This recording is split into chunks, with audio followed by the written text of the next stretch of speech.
دامِ محبت کی next episode میں کیا نیاز حسین سب کو چھوڑ کے ہمیشہ کے لیے جانے والے ہیں؟ اور فارا ایسا کون سا کھیل کھیلنے جا رہی ہے جو اس کے لیے ہی مشکلات کا سبب بننے والا ہے؟ اور کیا سونیا اور شاہین بیگم کا فوڈ بزنس کامیاب ہوگا یا نہیں؟ ناظرین، آج کے ریویو میں ہم یہ سب ڈسکس کریں گے، لیکن اس سے پہلے آپ سے ریکویسٹ ہے کہ ہمارے چینل کو سبسکرائب کر لیں۔ تو ناظرین، سب سے پہلے بات کریں گے فارا کی، جس کی کالج فرینڈ اس کے گھر آتی ہے تاکہ اس کے گھر پہ اپنے بوائے فرینڈ کے ساتھ مل سکے، کیونکہ اس کے گھر والے اس پر بہت ریسٹرکشنز لگاتے ہیں اور باہر بوائے فرینڈ کے ساتھ ملنا بہت مشکل ہے۔ فارا خوش دلی سے اسے گھر انوائٹ کر لیتی ہے، لیکن جب اس کے بوائے فرینڈ کو دیکھتی ہے تو فارا کی آنکھیں کھلی کی کھلی رہ جاتی ہیں، اور وہ خود کے ساتھ اپنی کالج فرینڈ کا کمپیریزن کرتی ہے اور سوچتی ہے کہ میں تو اس سے کہیں زیادہ خوبصورت ہوں، اسٹائلش ہوں، لیکن اسے اتنا ہینڈسم بوائے فرینڈ مل گیا، جبکہ مجھے تو آج تک کبھی ایسے ہینڈسم لڑکے نے لفٹ نہیں کرائی۔ یہیں پر فارا اندر ہی اندر ساری پلاننگ کر لیتی ہے کہ کس طرح سے اپنی فرینڈ سے اس کا بوائے فرینڈ ہتھیانا ہے، جبکہ فارا کی فرینڈ کا بوائے فرینڈ بھی جب یہ دیکھتا ہے کہ فارا اپنے پیرنٹس کی اکلوتی بیٹی ہے اور اپنے باپ کی بہت لاڈلی ہے، اور ہو سکتا ہے فارا کی کالج فرینڈ نے اپنے بوائے فرینڈ کو باقی سب باتیں بھی فارا کے متعلق بتا دی ہوں کہ کس طرح فارا کے کہنے پہ اس کے باپ نے منہ بولے بیٹے اور اپنی پہلی بیوی کو گھر سے نکال باہر کیا۔ خیر، وہ لڑکا اپنی گرل فرینڈ سے زیادہ فارا میں انٹرسٹڈ نظر آتا ہے، اس کے بارے میں تمام تفصیل جاننا چاہتا ہے کہ اگر آپ اپنے باپ کی اتنی لاڈلی ہیں تو پھر تو یقیناً آپ کے فادر آپ کی شادی کر کے آپ کو رخصت نہیں کریں گے،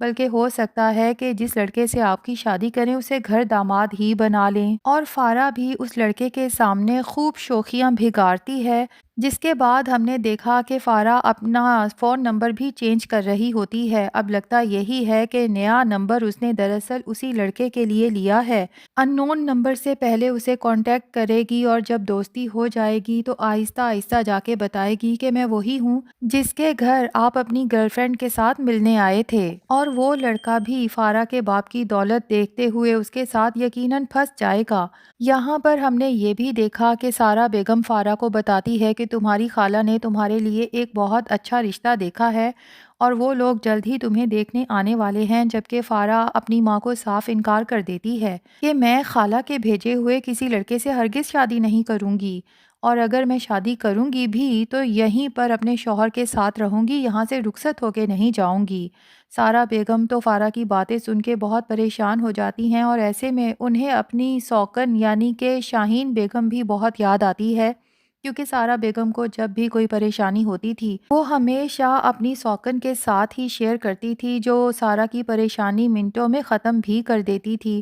اب سارا اپنی بیٹی فارا کی طرف سے فکر مند رہنے لگی ہے، کچھ فارا کی حرکتوں کی وجہ سے، کچھ اس کی باتوں کی وجہ سے، اور کچھ جب سے فارا کو سم چینج کرتے ہوئے دیکھا ہے۔ تو ناظرین، لگتا یہی ہے کہ کافی اپس اینڈ ڈاؤنز کے بعد فارا آخر کار اپنے باپ کو راضی کر ہی لے گی اس لڑکے کے ساتھ شادی کے لیے۔ اب دو پاسیبلٹیز ہیں، یا تو یہ کہ وہ لڑکا شادی کرنے کے بعد ملک بلال کو ٹھیک اسی طرح سے لوٹے گا اور ساری پراپرٹی اپنے نام لگوا لے گا جس طرح ملک بلال نے ارباز اور شاہین بیگم کو لوٹا تھا، یا پھر دوسری پاسیبلٹی یہ بھی ہے کہ ہو سکتا ہے جب فارا کی کالج فرینڈ کو پتہ چلے کہ فارا میرے ہی بوائے فرینڈ کے ساتھ شادی کرنے والی ہے، تو وہ چونکہ فارا کے پاسٹ کے بارے میں سب کچھ جانتی ہے، تو ہو سکتا ہے بدلہ لینے کے لیے وہ کالج کے ساتھ ساتھ فارا کے محلے میں بھی اسے خوب بدنام کر دے، جس کے بعد ملک بلال کا اپنے ہی محلے میں سر اٹھا کے چلنا مشکل ہو جائے گا، اور پھر جا کے ملک بلال کو سمجھ آئے گی کہ میں نے جو ارباز کو فارا کے کہنے پہ گھر سے نکالا تھا، دراصل ارباز کا کوئی قصور نہیں تھا، قصور میری بیٹی کا ہی تھا۔ اور جب ذلت برداشت کرنا پڑے تب جا کے انسان کو یہ سمجھ بھی آ ہی جاتی ہے کہ دولت سے زیادہ انسان کی عزت ہوتی ہے۔ ملک بلال کو اس بات پر بھی افسوس ہوگا کہ کم سے کم ارباز اور شاہین یہاں رہتے تھے، وہ فارا کی حرکتوں پہ نظر رکھتے تھے اور اسے کنٹرول میں بھی رکھتے تھے۔ میں تو پیسے کی ریل پیل میں ایسا پھنسا کہ اپنی بیٹی پر نظر ہی نہیں رکھ سکا، اور جو وہ مجھے بتاتی رہی دکھاتی رہی میں اسی پر آنکھیں بند کر کے یقین کرتا رہا۔ دوسری طرف نیاز حسین کی حالت تو پہلے ہی خراب تھی۔ جب مراد حسین اسے ڈاکٹر سے چیک کروا کے لایا تھا تو خاص طور پہ اپنی ماں سعدیہ بیگم کو بتایا تھا، بلکہ تاکید کی تھی کہ ڈاکٹر نے سختی سے منع کیا ہے کہ ابو کو کسی قسم کا سٹریس نہ دیا جائے، ورنہ وہ سٹریس ابو کے لیے جان لیوا ثابت ہو سکتا ہے۔ لیکن عین اسی وقت ہی سعدیہ بیگم مراد حسین کے ساتھ ایسا جھگڑا شروع کرتی ہیں کہ نیاز حسین کو بیٹھے بیٹھے ہارٹ پین ہوتی ہے اور ایمرجنسی میں اسے ہاسپٹل لے کے جانا پڑتا ہے، جہاں پر یہی لگ رہا ہے کہ نیاز حسین کی حالت کافی بگڑ چکی ہے۔ ہوپ فلی نیاز حسین جان سے تو نہ جائے، ہاں البتہ یہ ہے کہ سعدیہ بیگم کو اب جا کے احساس ہو جائے کہ وہ جو ہر وقت نیاز حسین سے لڑتی جھگڑتی رہتی ہے، اگر نیاز حسین کو کچھ ہو جاتا ہے تو سعدیہ بیگم کی زندگی تو مکمل ویران ہو جائے گی۔ اور ایسے میں سعدیہ بیگم کو آہستہ آہستہ اپنی کوتاہیوں کا بھی احساس ہونے لگے کہ صرف نیاز حسین ہی نہیں بلکہ اس نے اپنی بیٹیوں سونیا، دانیہ، مراد حسین اور برقع مراد حسین کی بیوی رملہ کے ساتھ بھی بہت برا کیا ہے۔ ویسے بھی ہم نے یہ بات تو دیکھی ہی ہے کہ سعدیہ بیگم کو اب اپنی بیٹیاں تھوڑی تھوڑی یاد آنے لگی ہیں، تو آگے چل کے یقیناً سعدیہ بیگم نہ صرف اپنے کیے کی اپنے بچوں سے، اپنے شوہر سے معافی مانگیں گی، بلکہ ہو سکتا ہے کہ بہت پازیٹیو خاتون بن کے سامنے آئیں۔ جبکہ دوسری طرف بات کریں گے سونیا اور شاہین بیگم کے نئے بزنس کی، جس میں ارباز بھی ان دونوں کا بھرپور ساتھ دے رہا ہے، کیونکہ اب ارباز کی جاب تو ہے نہیں، اور ویسے یہ کام بھی سونیا اور شاہین بیگم نے اسی لیے تو شروع کیا ہے کہ ارباز کی جاب جا چکی ہے تو وہ دونوں مل کے ارباز کو اور ایک دوسرے کو فائنینشلی سپورٹ کرنا چاہتے ہیں۔ اب سونیا جو سوشل میڈیا ایکسپرٹ بھی ہے تو اپنے بزنس کی خوب پبلسٹی کر رہی ہے different social media platforms پہ، ابھی سے ان کے سبسکرائبرز بڑھنا شروع ہو چکے ہیں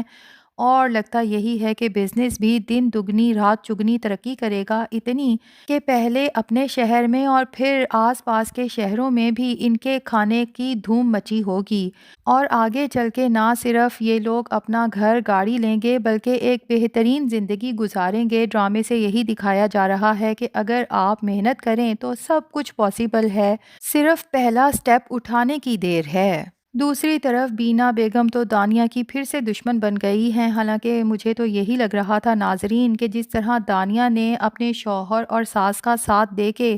اپنے میکے سے کٹ آف کیا ہے تو اس وجہ سے ہی بینا بیگم کے دل میں دانیہ کے لیے جگہ بن جائے گی، لیکن اب بینا بیگم جو بھی کہہ لیں کم سے کم ولید کے دل میں دانیہ کے لیے جگہ بن چکی ہے۔ وہ دیکھتا ہے کہ میری ماں دانیہ کے ساتھ بہت ناانصافیاں کرتی ہے، لیکن دانیہ صبر و شکر سے کام لیتی ہے، اور خاص طور پہ جب سے ولید نے دانیہ کو نماز میں روتے ہوئے دیکھا ہے، دعا میں روتے ہوئے دیکھا ہے، تب سے اس کے دل میں خدا کا خوف بھی بیٹھ گیا ہے کہ دانیہ جو شکایتیں ہم سے نہیں کر سکتی وہ خدا کے سامنے پیش کرتی ہے، کہیں ایسا نہ ہو کہ اللہ کی طرف سے ہم پہ کوئی ایسا عذاب آئے کہ بعد میں ہمیں پچھتانا پڑے۔ ابھی بھی جس رانگ کال کی وجہ سے بینا بیگم نے اتنا واویلا مچایا ہے، جبکہ میں حیران ہوں کہ آج کے دور میں بھی نمبر ٹریس نہیں ہو سکا کہ ولید کال بیک کر کے پتہ کر لیتا کس نے کال کی تھی۔ بہرحال یہ تو پتہ ہی ہے کہ وہ کال سونیا نے کی تھی جو دانیہ کو مس کر رہی تھی، تو اب سونیا جب دوبارہ کال کرے گی بتا ہی دے گی کہ میں نے پہلے بھی کال کی تھی لیکن آنٹی کی سخت آواز سن کے میں ڈر گئی اور بتایا نہیں، تو ولید کو پتہ چل جائے گا کہ امی نے ایک اور شوشہ چھوڑا تھا، ورنہ دانیہ کسی انجان انسان سے بات نہیں کر رہی تھی۔ باقی سب تو ٹھیک ہے، لیکن یہ بات ابھی تک سمجھ سے باہر ہے کہ ملک بلال نے اگر سونیا اور ارباز کو گھر سے نکالا بھی ہے تو سونیا کو اپنے گھر والوں کے نمبرز بلاک کرنے کی کیا ضرورت پڑی تھی؟ خاص طور پہ دانیہ اور مراد حسین کا نمبر بلاک کرنا تو بالکل بے وجہ ہے۔ ناظرین، کیا آپ کو بھی یہی لگتا ہے کہ سونیا کو کم سے کم اپنے بہن بھائیوں کے بلکہ اپنی بھابھی رملہ کا نمبر بھی بلاک نہیں کرنا چاہیے تھا؟ کمنٹس میں اپنی رائے ضرور دیں۔ ویڈیو پسند آئی ہے تو لائک اور شیئر بھی کریں۔ ڈرامے کے تمام اپڈیٹس کے لیے ہمارے چینل کو سبسکرائب کریں۔